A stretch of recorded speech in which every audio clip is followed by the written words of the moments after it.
just felt like we should have that on the podcast. Okay.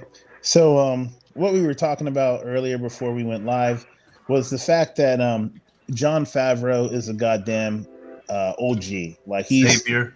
he's the fucking goat. Like dude, he Oh yeah. created and started the Marvel universe. Him and Terrence Howard had the meeting where they were like, "Hey, we're gonna get Robert Downey Jr. to be Iron Man." And that was a fucking hit. Like everything John Favreau touched in the Marvel universe and Star Wars universe has been gold. You know what I mean? Like I especially appreciate Dave Filoni's contributions to the Mandalorian. It seems like it's coming together and the picture's becoming more clear that like they're gonna revive the diehard Star Wars fans love for the show and the movies and the toys and collectibles, man. Like for a while I felt like someone stole my soul, and I was like, dude, episode 7 through 6 could have been done better. I mean, like I would appreciate like a badass Luke Skywalker scene, the Force ghosts on the red sand planet. I can't remember the name. What's a joke? I mean, like, come on, Luke Skywalker is the Grand Master. He's supposed to be the most powerful Force user ever, and you simp him out to just a Star Wars ghost, dude. It's like, come on, you could have done so much better. Are you talking? Sorry, I was talking to Pep on the phone. You talking about what they did with them in the sequels? Yes, man. Yeah. That was trash. I mean, like, dude, especially being a fan of Star Wars Legends, like the lore that they created for those book series is unbelievable. The attention to detail is second to none, and the universe as a whole was, it felt drawn out. Like it was a complete picture. The problem with the sequels, in my opinion, is they immediately put something out. Basically, right after buying the brand, immediately started working on the movie. Episode 7 or whatever, and it was a money grab. That's all it was. Yeah, you're absolutely right. And they had J.J. Abrams do that one, and then for some stupid fucking reason, have what's his name come in? Ryan, what's his name? Ryan Johnson? Is it Ryan Johnson? Yeah, Ryan Johnson, but it's spelled R-I-A-N. That's why it always throws me off. But Ryan Johnson comes in for the second one. All right, and then you have J.J. Abrams come back in for episode 9. It's like these movies are supposed to be. It's like George wrote those the first 6. Mm-hmm. He wrote those. You know what I'm saying? And then you have three different writers on the sequels, because you go from one writer to another writer and then back to another writer. Even though it's the same as the first one, it's still 3 different writers. You're jumping back and forth. You know what I'm saying?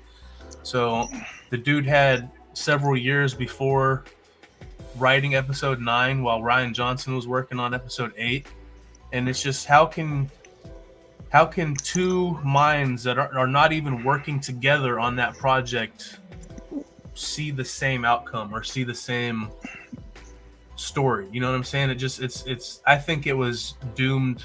I'm not gonna say it. There's a lot of people that fucking love it. Like, I don't love it. There's parts. What I say is the sequels are good movies, but you don't ever hear me say Star Wars before I say the word movies in that statement. I never say they're good. I say they're good movies, but I never say Star Wars movies. Well, you think about there it. There are parts of them that I do really like. The voices that they had in episode 9 of all the Jedi talking to Rey. Yeah, and they had what's his name come back for Kanan Jarrus, and I heard that and I was like, holy shit. That was amazing right there. That was one of my favorite parts of the entire sequels. But what pisses me off, and I've talked about it with Mandalore here, is Finn was supposed to be a Jedi, dude.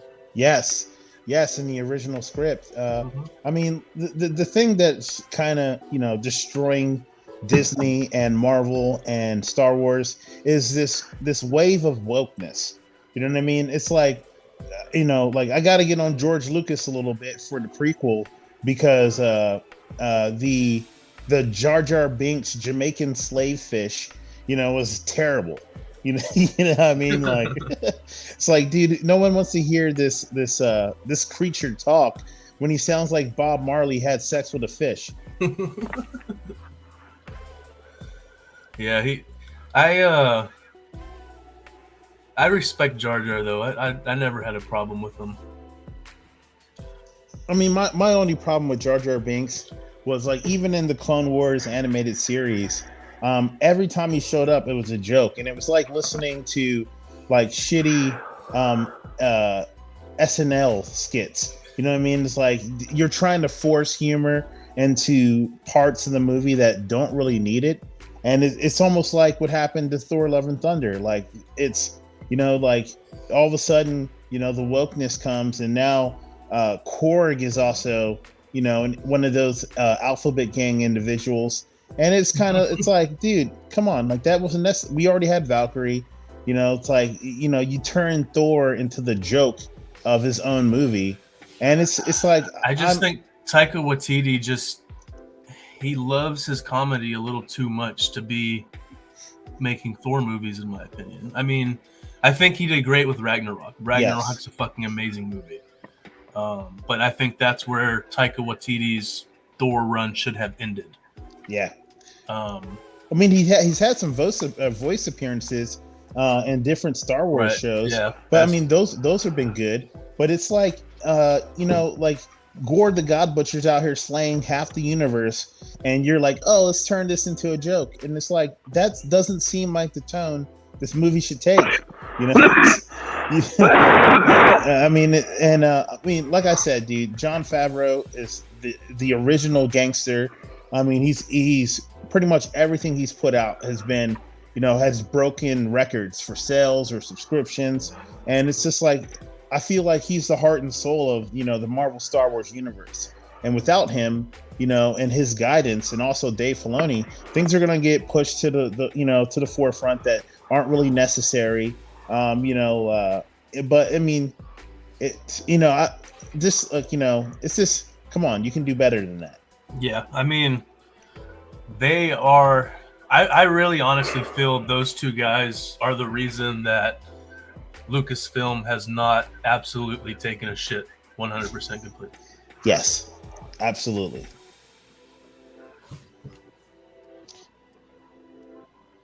So, what about, I'm trying to get Pep in here, so sorry, I'm paying attention a lot to my phone right now. Hey, bro, it's all good. I mean, we're trying to get a well-rounded podcast out, man. And, the more minds and viewpoints you have, the better it seems to be.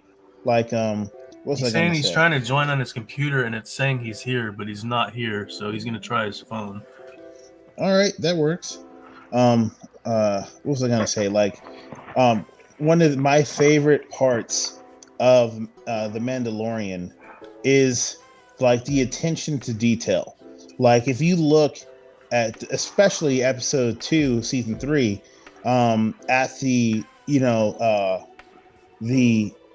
cinematic version of the Mandalorian capital. If you go back and watch Star Wars: The Clone Wars, it's almost like some of the same angles that they use in Star Wars Clone Wars, they reveal in episode 2. I thought it was awesome. I'm a diehard Star Wars fan. I have been for the majority of my life, and it's just great to see these things that are written about in books that are just come to life. You know what I mean? It's like, for instance, when Grand Admiral Thrawn shows up, I'm gonna lose my shit.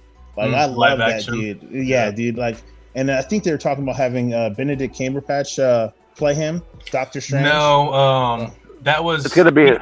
He was fan casted a lot as a fan favorite, but it's actually gonna be the dude who voiced him. Oh, Lars Mikkelsen. Yeah. That's gonna be from even better. Rebels. Mikkelsen. Right? Yeah, Mads Mikkelsen, the guy who plays the dude who made Lars the Death Star. Lars is his brother. Mads Mikkelsen's brother. Yeah. Lars Mikkelsen. Yeah. They should have a scene with like once he gets painted up, he'll look like him too, and he's got the voice, so because he already did it. Mm-hmm. But yeah, I'm pretty sure that's 100% confirmed. And then they got the Ezra's casted as well. Who's playing Ezra? I'll pull it up for you. Is it that dude from Aladdin, or is it someone else now? No. They got somebody else who actually looks more like Ezra. Yeah, because I remember for a while they were talking about that guy who played in the new Aladdin. We actually talked about that on the... Yeah. It's this guy.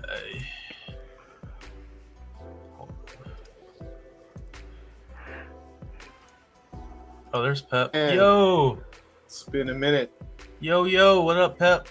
It's been too long, y'all. How y'all been? Fantastic. It has been a long time, man. We haven't done a Bad Batch podcast since the last season of Bad Batch. You didn't. Yeah. You didn't make it on for any of the Kenobi podcasts, I don't think. We only did a couple though. We did a Kenobi podcast? Yeah, we did one or two. You don't remember that shit? No. I posted a video about it from it the other day. Remember when we were talking about Andor and trying to guess who was going to be the Oh yeah, the Jedi in Andor, but then there never ended up having any Jedi in Andor?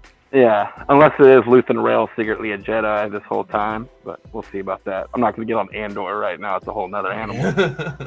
Oh man, Okay, so this is him. Yeah, I don't want to open up that can of worms either. This is the guy who's cast. His name is Amon Esfandi. It's pretty cool, man. I think he looks very looks like Ezra, bro. The nose. Yeah, and the mouth shape and everything. It's crazy. Yeah. So I haven't looked up any of his acting or any videos or anything. So I have no idea what that's like. I might do that here soon, just out of curiosity. Hey, I'm sitting here wondering if we're gonna get a fucking Ezra Bridger cameo in the Mandalorian season 3. If that happens, it's gonna be like an entire episode of cocaine. Like I'm snorting that whole shit in. You know what I mean? You know, like just last night, dude. I got so hyped. You know, dude, I had an hour-long conversation about Star Wars lore with my wife, and it was amazing, bro. It's like, fortunately, I've also married a nerd, so things go. Yeah, it's awesome. Like I didn't, and I had an hour conversation. My chick doesn't know much about Star Wars, but she fucking had to hear everything I had to say because it was that fucking awesome, dude. It was dope, man. So many like fucking suspenseful moments and shit. Like you can kind of like. Did y'all notice the major Easter egg in the beginning of the episode? I didn't even notice it until I rewatched it. But it's huge. I'm gonna rewatch it with my son tonight because he didn't catch the episode. But go ahead, bro. What was it? Okay, so y'all saw the R5 unit, right? Yeah. So that's the same R5 unit from A New Hope. Are you serious? Oh yeah, you can see the burn marks on his head. Literally the same unit from A New Hope. Yeah, you can see the damage on his head from where he had his motivator blew out. Dude, that's awesome. And see, that's what I was talking about, dude. The attention to detail for real Star Wars fans. You know, it's all thanks to Favreau, man. Like the dude is, you know, he's putting out gold. Him and Filoni together, bro. They're gonna save Star Wars. I mean, like Pre-Vizsla himself, and now Paz Vizsla. He's both. Paz Vizsla, yeah. And I'm sure if they do anything with Tor Vizsla, he'll voice him too. It'll just be like every time there's a Vizsla, Jon Favreau will just play him. I'm just so hyped. Every time he's on screen, I'm so hyped about how much of a beast he looks like. He's a freaking tank. He's like tall as hell, thick. You know that dude fucking goes to the gym. You know what I'm saying? The space gym. He's down there, you know, doing his thing. He looks. I mean, carrying plus, the heavy machine gun. Yeah. And then plus his armor design is amazing. You know, I love the Mando's little unique helmet fissures. is designed after his. Mm-hmm. Yeah, that's actually designed after Paz Vizsla's helmet. With horns added and whatnot. Yeah. I'm taking him off soon. I don't like him. Not feeling them anymore? No. It's hard to swing a sword around with horns on your head. And it just leaves them open. It leaves it open for grappling. People can grab your, try to remove your head. They look cool for the first few videos, but mean, it's not very practical. hard enough wielding the dark saber, right? Yeah. This is the way. This is the This way. is the way.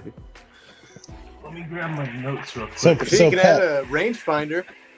so Pat, what was your favorite scene from these last 2 episodes? Oh man, would have to say right before Mando sends Grogu to fucking Bo-Katan. Mm-hmm. Like right there, like that entire scene, like, oh dude, it was amazing from beginning to end. But that in particular, like when he gets caught by that fucking freak thing that was inside that crab, Mm-hmm. I was like, oh shit, like yeah, man. It had I kept calling that thing Mini Grievous. Yeah, dude, that's exactly what I thought when I first saw it. I'm like, there's no way that General Grievous survived, dude. He got That's an eyeball. he got hit with a blaster, you know. Yeah. It's literally just his eye and part of his brain. That was actually Mace Windu. Somehow he's on fucking Mandalore too. Somehow. Plot twist: the Darth Maul just can't kill that motherfucker. Well, dude, like I remember someone saying like, "Oh, it would make the Mandalorian awesome as if Mace Windu showed up." I was like, "Bro, Samuel Jackson's like almost 100. Like he doesn't need to be coming back trying to do all this." He wants to action though. He He wants to. said he would love to. I mean, that would be awesome for fan service. Everybody Yeah, wants, but everybody wants it's to a be big- him that saved Grogu. Like there's a big group out there that thinks it was him that saved Grogu for some reason. I mean, if they like DH him and he like, you know, tries to fight Anakin and gets killed, you know, that'd be cool or something. But like him coming back 5 years or even longer now, I think it's almost been 10 years since Return of the Jedi. You'd be kind of mad, like Mace Windu. You let Darth Vader do all this shit for 3 movies and you wait till there's a, like, And Mando at that point. yeah, like if if Mace Windu came back during that time, that'd be weird. Years. Yeah. Isn't it But always it'd be really weird for him to come back now.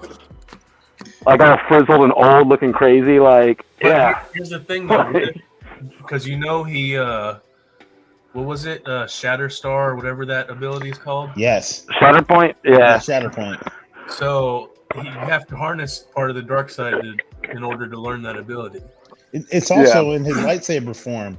Is also really connected to like almost kind of like a Bendu kind of S, where you've got to kind of master the light and the dark and be right in the middle. Isn't that the logic of why his crystal's purple? Because he like leans more towards the dark side. Maybe. I thought it was. I mean, I know the story of why it's actually purple because. Oh yeah, but I'm saying like, you know how you build lore around stuff later. Yeah. So, but here's my thing. If he does come back 7, 8, 10 years later, what if he's just been stewing in the dark side this whole time? And it took that long for him to really be like, okay, yeah, I'm about this life. It's time to go fuck shit up. And he comes back as a dark side force wielder. That would be even more epic. I mean, because if you think about it, bro, even in the Clone Wars, the episodes, he always does have more of an absolutist mindset. Yeah. You know what I mean? Whereas like Yoda's that kind of in the middle, floating between, the good and bad, but mostly directed towards the light side of the Force. It's like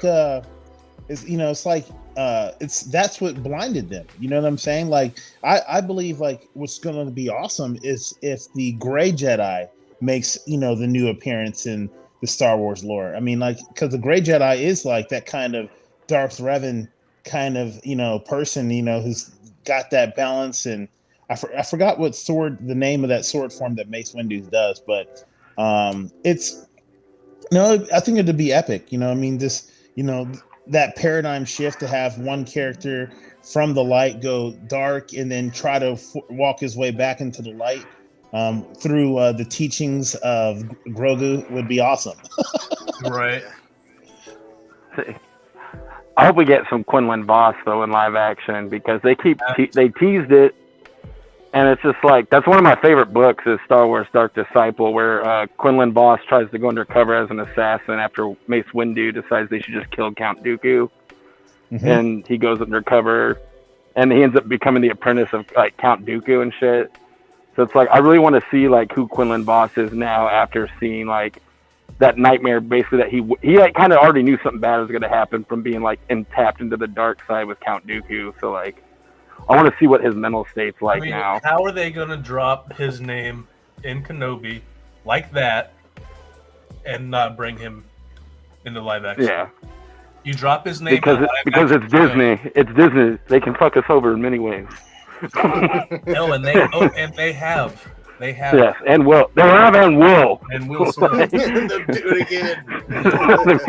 And they're gonna keep doing it. You can't drop that name in the live action show and not bring him in at some point. You know, you have to.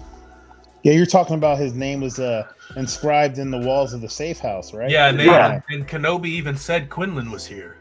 So it's like we have him like confirmed to be alive during that time period. And I'm like, dude, we need a show. We need something with him. Like, don't fuck with me with that. That was one of my favorite books. That's of anybody that I'm trying to think of that saved Grogu and took him, there's only 2 people I can think of. Or maybe, 3 people. The clones that were under Order 66 took him to Palpatine. Palpatine himself or Quinlan Voss. I mean, who else? And I can see Quinlan Voss finding a way to like sneak Grogu into the underground like trade, and to explain why there was like kind of scummy people guarding Grogu and why the Mandalorian. Because that's like something in the first season, episode 1 of the Mandalorian. He retrieves Grogu from basically a bunch of like bandits and criminals who just have him. But it's kind of like someone in an underground like criminal network has been paying to keep Grogu a secret and protected. So I feel like Quinlan Voss definitely seems like the type of guy to have, like Jedi would know how to get to seedy places like that. Yeah, you're right. Yeah, I mean, I just think he's a very likely candidate for that, you know. And then it's like, I mean, maybe he had Grogu for a while, tried to continue his training, but just was not able to keep him out of the Empire's hands. And the time that he was actually captured by the Empire, that's the dark place in his memory that he can't remember. Yeah. You know? So, and like right at this time, when Quinlan Voss would have been dealing, you know, like with the death of like Ventress Asajj at the end of the Clone Wars too. So he's like a heartbroken man already before the purge of the Jedi even happens.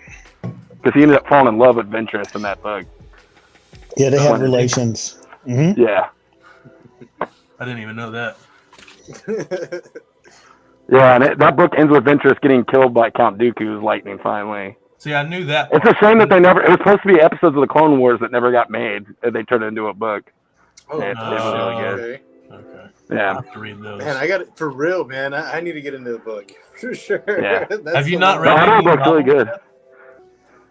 I haven't read any of the novels. Oh man, you're missing out, bro. Yeah. You are missing out. There's two places you need to start before you go anywhere else, in my opinion. The Plagueis novel, the Darth Plagueis novel, and the Bane trilogy. Yes. Okay. Dude, Darth Bane is a G, bro.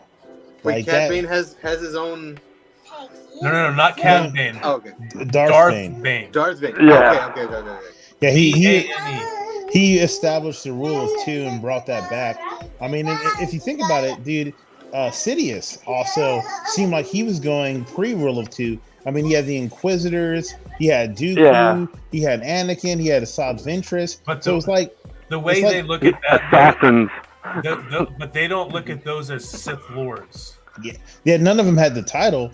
But I mean, like even in the comic books, Vader, compliments the Grand Inquisitor, saying that he's a worthy wielder of the dark side. You know what I'm saying? Yeah. So, and then he jumps off the podium and joins in the training with the rest of the Inquisitors. Like it's awesome. You know what I mean? Like this is what I was talking about earlier. Like it almost reminds you of the Sith Academy on Korriban and like KOTOR. Yeah, just like out of the video games, man. It's Oh no shit. Yeah. Oh yeah. See, they've been talking about redoing that game for years, and they've never redone it. And I really wish that's a whole nother thing. That company that was supposed to do it fucked up, and they basically had to send it to someone else.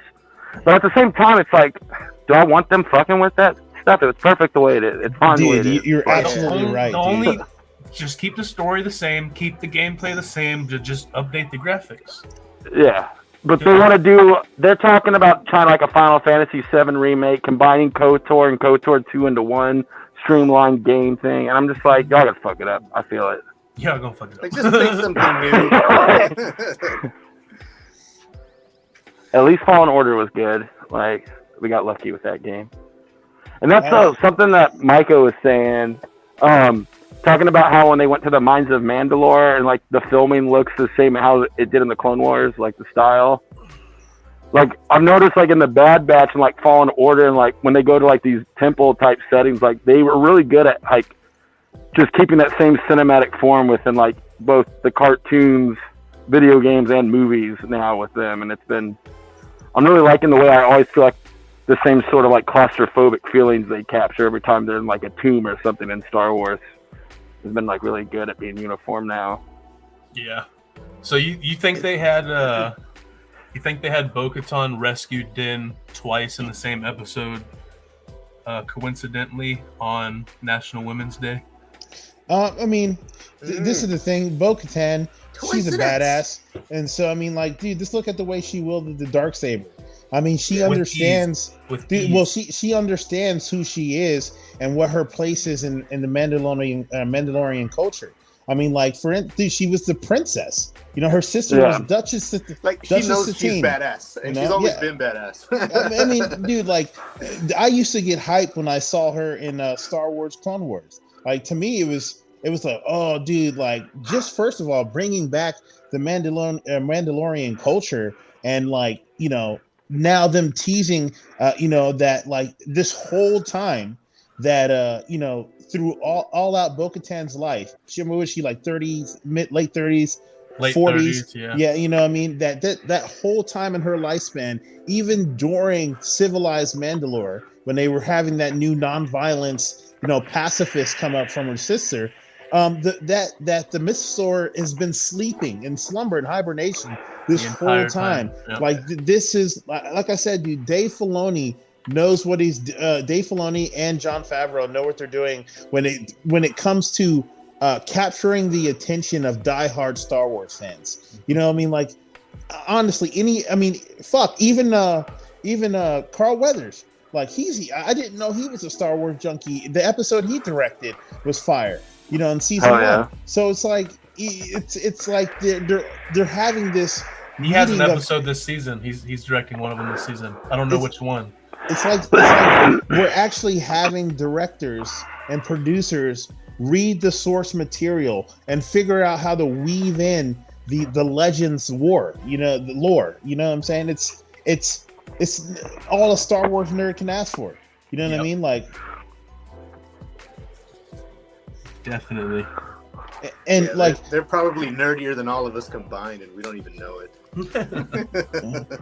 I mean, like, but honestly, they do have to be. Yeah, they have to be students of it. You know what I mean? Like, they have to really fucking do their homework. Well, you think about it. There are now 3 generations of Star Wars fans. There were the original series in the 70s, and then there were the prequel series in the late 90s into the 2000s, and then now there's this sequel series. Right, so there's 3 generations of Star Wars fans, but it seems like they're trying to re-inspire the flames of hope and those classic Star Wars fans from the 70s. I mean, like, goddamn, dude. When Luke Skywalker showed up, bro, what?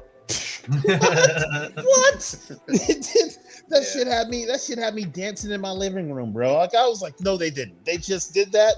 Oh, these guys take all my money. Here, you know. So you know they're making a Luke Skywalker show. Oh, bro, then they have to show, like, at least one lightsaber battle where, like, in Star Wars Legends, they said that he moved so fast it looked like he wielded 30 lightsabers at once. So I mean, like, I would love to see some kind of intricate lightsaber battle. I mean, and have Mark Hamill come back and voice voice himself. And, have the deep fake come out and Shamook or whatever his name is, dude. Hook it up, because that's what I was gonna say about how good, because we loved when he came in season 2 Mando at the end, and we saw Luke Skywalker. It was amazing, and the CGI was good enough for when we watched it then. You know what I'm saying? but seeing the change from what Disney produced to what the deepfake dude produced on Boba Fett. Yes. Oh my god, dude! It's like, so that dude's is absolutely amazing at what he does. That and dude I will is never stop saying that. That dude is literally he's dove head first into Hollywood. Like whenever they try to retrograde and de-age somebody, they're gonna use his skills. You know what I mean? So this dude is now a facet of of bringing back those those time loops where they go back and foreshadow with some ancient shit that came up in the Clone Wars or in the original series, and then it's like I said, dude. Like this is amazing. That guy's existence and his talent alone are pretty much the main reason why I am okay with Luke Skywalker shit. Yeah. Like otherwise, I'd be like, we really need it. It'd be great, but if it doesn't look like Luke the entire time, if there's any blemish, if there's any fuck up, it's gonna take you out of the story. Yeah. You know what I'm saying? Yeah. And I really don't want them to battlefront to it. Going back and watching Mando season 2 when Luke comes in, it almost takes me out of the story just a little bit because of how not on par with the deepfake guy the CGI is for what Disney you got used to the deepfake guy. He spoiled you. That's what it is. Exactly what it is. Yeah, the season 2 version, he kind of looks like the Kenner doll version of himself. No, bro. Like, I mean, like, I don't know if you guys ever saw the Twilight movies, but that last movie where they introduced the freaking baby, that was some of the worst CGI I had ever seen in my life. I've never seen this. I've watched them once through, but I don't remember that part specifically. Bro, I mean, like, hey, I'm a nerd in and out. So I read the books. And, because, back when I was in the military, bro, you're stuck on ship. You've got nothing to do for hours on end of the day. So I was like, hey, this book series, is on top of the charts. Let me read it. It's a fan. I was thinking it was going to be like a Interview with the Vampire type book, which was awesome. You know what I mean? But it had its quirks and its quips, but when they did the CGI for that baby in that scene, terrible.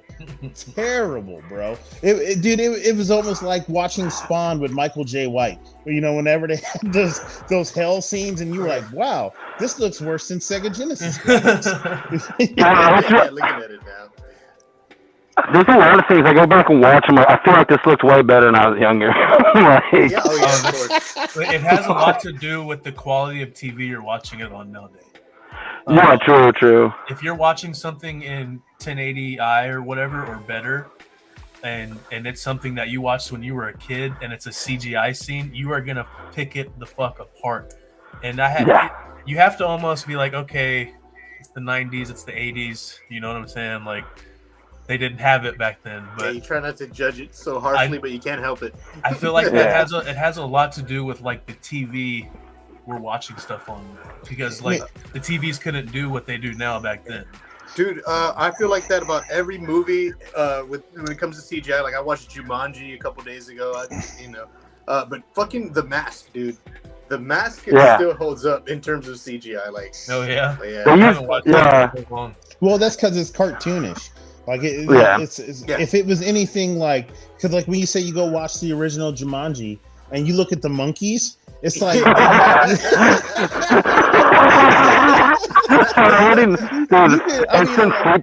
demon fuel. Bro, like on these 4K TVs, man, you can see like where they stitched in the megabytes to make a piece of hair. You're like, bro, that hair follicle looks like trash. Yeah. Or like The Mummy Returns with Dwayne The Rock Johnson. God, Scorpion King. It's comical how bogus those. I mean, even then they had a $90 million budget and they came out with that fucking trash. I mean, bro, we are fortunate.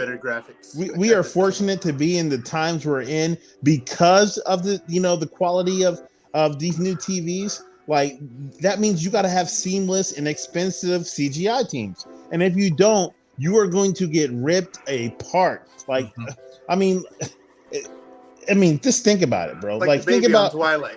Oh, dude. We were just talking last week about bad CGI, and one of them I brought up was Black Adam. Oh, dude. Oh, what? The demon. No. Don't get me wrong. I love the movie. I thought it was a great movie, but the animation for the demon Sabbath was absolutely terrible. And did you notice they fuck with the contrast, so everything was darker? It's like the ending of Game of Thrones, where you're like, oh, I can't see anything in this episode. Yeah. Dr. Fate was really cool in that movie. I have a lot of problems, like the kid act, but like we can't talk about Black Adam. That's a whole podcast on its own. If I get into it. I did enjoy the movie, but it's also like y'all give us Henry Cavill Superman at the end. And now you're resetting the whole fucking universe, and he's not. Why would you show me something if I can't have it? He's not even going to be in it. Why'd y'all spend the money? The Rock fucked him over. Hey, at least it's not Superman Lives with Nicolas Cage. I mean, like, that was the worst casting of Superman since, like, the Superman musical came out back in the day, bro, in the late 70s. Trash. That's what Brainiac and that shit is hilarious. The Spider Brainiac.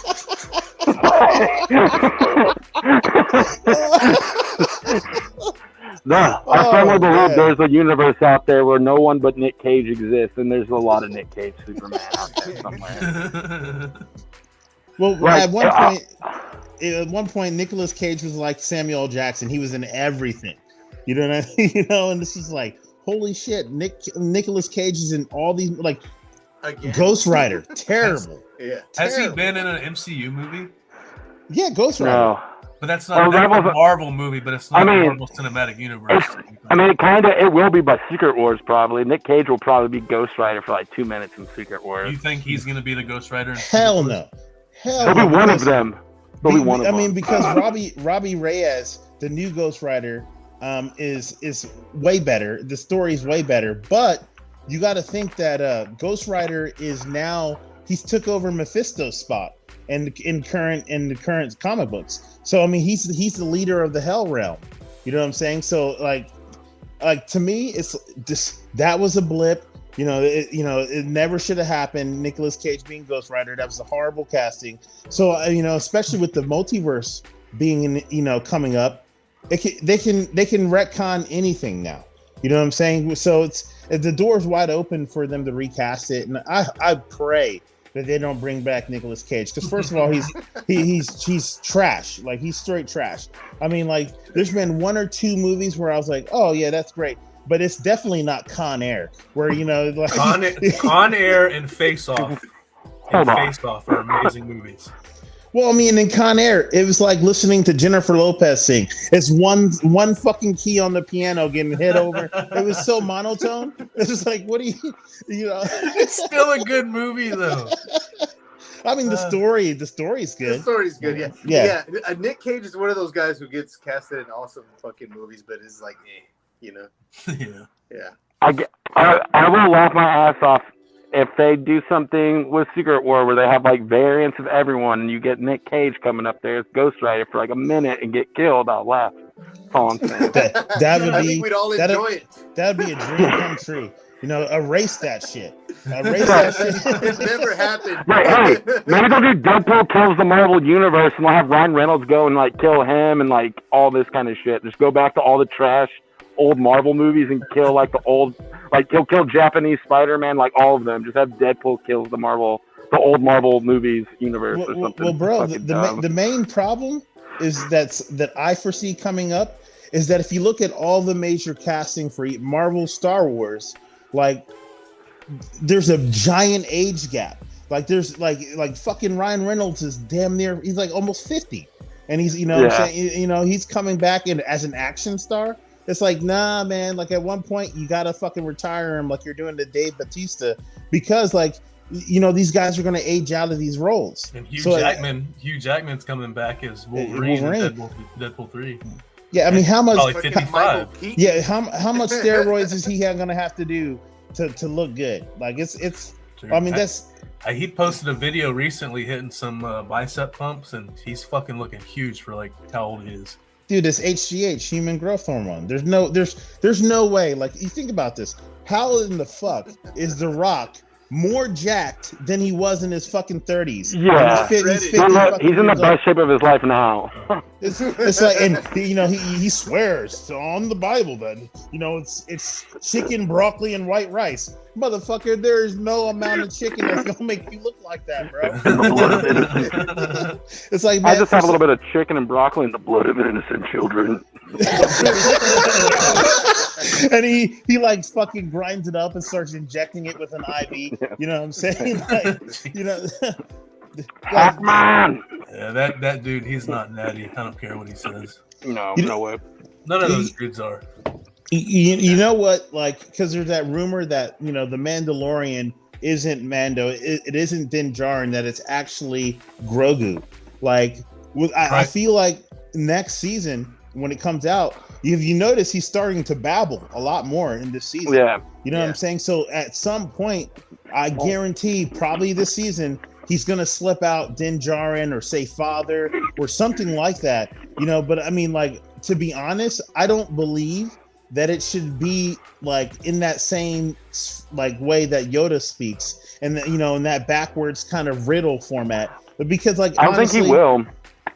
Why? I hope Yaddle not. speak like that? Because Yaddle spoke normal. Yeah, Yaddle didn't have any speaking lines. She just showed up in the council scene. If you go, I mean, what about in Clone Wars? Did she speak like Yoda? No, remember they just did Tales of the Jedi where they showed how she died. She talks normal. Right, I only watched it one way through. She talked normal, right? Not like Yoda. Yep, that's what I thought. Yeah, so what if Grogu? That's what Yoda is. That's like Yoda just talks that way because he's Yoda, I think. Yeah, I don't think he'll talk like that. Well, I'm hoping not, because I like that's a Yoda thing, and like for me, like you'll kind of be watering down the legacy of Yoda to us old school fans if you do that. You know what I'm saying? Like I believe every character should have their own unique, valid way of expression. That was Yoda. That's. I mean, like, for instance, you could walk up to any person in the street, and if you say strong, this one is. They'll be like, Yoda. oh, Yoda. Like, straight up, you know what I'm saying? So if Grogu starts talking like Yoda, you're kind of like overshadowing Yoda, which is like... It'll be kind of cookie cutter-ish too, you know what I mean? It'll be like... I feel like they're not going to do that. They had Luke point out in Book of Boba Fett to Grogu. He's like, he had a really funny way of talking. He like says that to Grogu about Yoda. Yeah. He had a funny way of talking. So like, I think with Dave Filoni doing that and Dave Filoni showing Yaddle talk normal, he's already mentally preparing you that Grogu's not gonna sound like Yoda. You're saying from him saying that he has a weird way of talking means he does not sound like Yoda because he's used to Yoda's way of talking? No, he tells Grogu that Yoda himself had a weird way of speaking. Luke tells Grogu that. And like I said, they show Yaddle speaking normal. So I think Dave Filoni's already laid the groundwork that is the way Yoda talks. That is not how Grogu or Yaddle or the species talk. I feel like they've already kind of planted that for a little logically, it wouldn't make sense because children they speak the dialect that they're raised with. You know what I'm saying? Yeah. So what if he says like a cool phrase like, "What if Grogu's like Dan Ferry or something?" You mean a 50-year-old baby dropping Star Wars F-bombs, the equivalent? Yeah. That will be gold. Like, I hope so. Yeah. I mean, like, Dink Ferrick. I mean, that'll be legendary, bro. I mean, like, because first of all, I like the way that they kind of They kind of brought the vulgarities and the culture of that galaxy out in the Mandalorian. Like, it's pretty wizard. I mean, yeah, they're flushing. Have you noticed that even people on different planets that we got to see so far, they have different like kind of rhythms or patterns to their speech? It's awesome. You know what I'm saying? Like, I think that Filoni and Favreau are gonna do us justice, man, and we're gonna be bear witness to some of the greatest Star Wars that's ever been produced.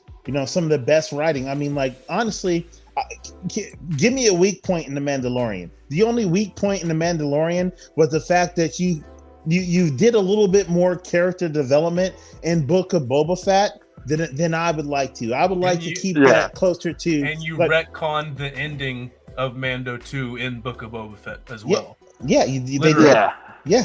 I mean, but like my main gripe with Book of Boba Fett is it turned into the Mandalorian 2.5. You know, I wanted to see more of that kind of that, because you know, if you look back at Clone Wars, Jango Fett was a different animal. You know what I'm saying? Yeah. And for him to raise a clone from adolescence up to adulthood, and then also like what I really thought was going to happen was they were going to fill in the gaps in between Jango Fett dying and him going off to work with I can't remember that syndicate he worked with as a kid. He ends up working with Ebo, or what's that guy's bounty hunter's name with the hat, the long not Todd Bane, the other guy, Ebo or Ebom. He like throws the hat and he has the dog. Oh yeah, dude, I know exactly. Him and Aura Singh. He goes and works with Aura Singh, and I think Aura Singh stabs him in the back because she's a piece of shit as always. Well, but bro, like that's what I was hoping for, and you know, because I appreciate that glimpse into Luke Skywalker, Grogu, and the Mando's life. But when you took 2 episodes out of Book of Boba Fett for no real reason to flush out other characters who have their own independent series, you know, and you know, like to be honest, I was really looking forward to the Gina Carrano, the Carano, Gina, her not coming back is dumb. well, this is the thing, brother. I mean, like, let bygones be bygones. Don't let these simple kids who grew up getting participation awards for ranking dead last direct where the show's gonna go, man. I mean, like, that's where I'm saying we're on this kind of tipping scale of where woke culture is going to seep into Star Wars, and I'm praying to the gods that doesn't happen, because like for instance, them changing the name of Boba Fett's ship from Slave 1 to I can't recall what they said it was. They call it Fire Spray because it's a Fire Spray 31 gunship. But I mean, like, is its model name. Come on, bro. Like, I mean, that Slave 1 has been around for generations. Mm-hmm. There hasn't. You show me the black person that's been like, oh my God, slave. I'm so offended right now. No, that never happened. But I mean, like, I'm worried about woke culture slipping in like it did in the Black Panther, like it did into Thor: Love and Thunder. Literally every Marvel product that comes out nowadays. Bro, have you noticed there's only 2 male movies in Phase 4? Like, seriously. Is that right? Yeah, because Ant-Man and 3 is and Thor. So it's Shang-Chi, Thor, and I think the multiverse of madness is also considered. Yeah. So that's 3 males, and you've had literally almost Camilla Khan come out. You've had all these other female heroes that She-Hulk was the worst thing that Marvel's ever came out with. Watched it. She-Hulk is worse than Johnny Cage Ghost Rider. Like, they turned the villain of She-Hulk into the incel culture online. You know what I'm saying? So they're kind of trying to say that, women's empowerment. And I mean, like, why in the fuck is She-Hulk twerking? You know what I'm saying? Then they belittle Daredevil's character on that show, dude. It's like, come on, man. Oh, do they really? Dude, Daredevil makes his outfit was awesome though. Fire. His costume was fucking awesome. Dude, I love that. It's the only redeemable quality of the entire series, maybe. I mean, yeah, and it's like, I'm hoping like maybe Din Djarin might be a Force sensitive, like something unique to make, besides Baby Yoda, Grogu, whatever the fans want to call him. My 3-year-old even says Grogu. Like, we're that diehard here. You know what I'm saying? But like, it has to have a certain it's got to be streamlined, man. Like, I don't want things to seem forced in the Star Wars universe. I mean, you've got epic amount of time. You can. They're starting to tell full stories. You know what I'm saying? Like, I mean, it's like Rey being. Palpatine being her grandfather, it's like, come on, man. Like, did you really need to reach that far? Because if you read Dark Plagueis, that doesn't happen. They don't ever talk about Sidious having fucking man crush on anybody and fucking bumping gums, dude. They don't. And that book, Plagueis, is fire. It is awesome. You know what I'm saying? So it's, to me, Star Wars has got. I mean, they're making a move in the right direction with Filoni and Favreau, and they better, if they want to, not lose 1 million, or they lost 2 million subscriptions just over She-Hulk. You know what I'm saying? Like, because of dude, that's $40 million down the drain a month. You know what I'm saying? So I'm hoping that was a kick in the nuts, being like, hey, let's keep things the way they are. Let's not go too PC. And like this, dude. I mean, like, in a universe of bounty hunters, Star Wars needs to step up the violence just a little bit more, and and then also, I believe, keep it separate. Keep the more simple, light tone things for the cartoons, but give us what we need. Like, you've got a bunch of 50, damn, even 60-year-old motherfuckers who are like now getting sucked back into the universe because of those two's direction and their guidance. And so, like, if it ain't broke, don't fix it. You know what I'm saying? Because Star Wars is headed down the right path, and I wish, I hope, and I pray to the gods that it keeps on this path. Because, I'm gonna be honest, dude. Like, I'm tired of having movies that don't flush out the story. Like, for instance, Justice League, the original, trash. How the hell are people just showing up out of the blue? You give no backstory about how they were found or what their powers are, or their any character development. But like there, at the end of the Snyder Cut, there was that great reveal that the general was Martian Manhunter. And that's the reason why in Man of Steel, when he's in the interrogation room and he breaks the handcuff, everybody in the room takes a step back except for that general who's Martian Manhunter. He stands his ground, and that made it, that little type of that correlation, that steady stream in the timeline. Dude, it's stuff like that that's going to keep the attention of us older guys, in the fan base. Because if they go down that She-Hulk path, I'm honestly gonna be like, dude, if this is all damned, I can't watch it. I can't take this shit anymore. You know what I'm saying? Like, I really can't, bro. You get enough of it in the news. Everybody's fucking triggered. Everybody. And it's like, when did this happen? Like, Star Wars needs to stay Star Wars because it was great, especially the Legends canon. Like, the more Legends canon they can bring back, like, bro, you tell me if they do another 3 movies, and they bring out the Yu Jung Vong. Oh, son, yes, I'm in it. Like, I'm neck deep in that shit. Right. If you don't know who the Yu Jung Vong were, they were a race of aliens from the outside the galaxy in the where Grand Admiral Thrawn is right now.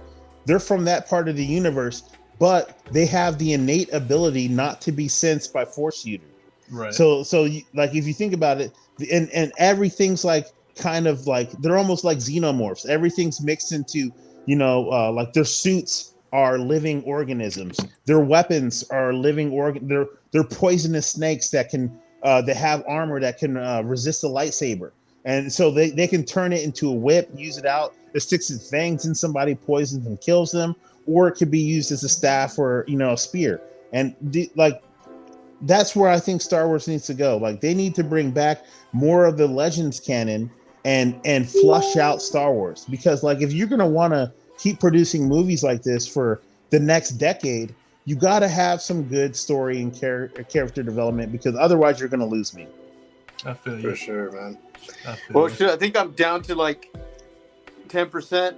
I don't know where I'm getting sleepy-eyed myself. I think his phone died or something. It was awesome, man. This fucking shooting of the shit, which was much needed. Yeah, was awesome. We'll do it again next week. After we'll have a longer episode. We'll discuss some more Mando stuff. Oh, bro, like, heck yeah, man. This next episode, 55 minutes. Bro, I'm gonna be glued to the television trying to see. Like, honestly, bro, the best part about The Mandalorian is the ability to rewatch. You know what I'm saying? So, because I feel like every time I rewatch a season, an episode, there's a certain thing that I missed the first time that's like, oh, they did that, and it gets me excited. You know what I'm saying? It's that replay value, dude. It's fucking unrivaled right now, man. It really is.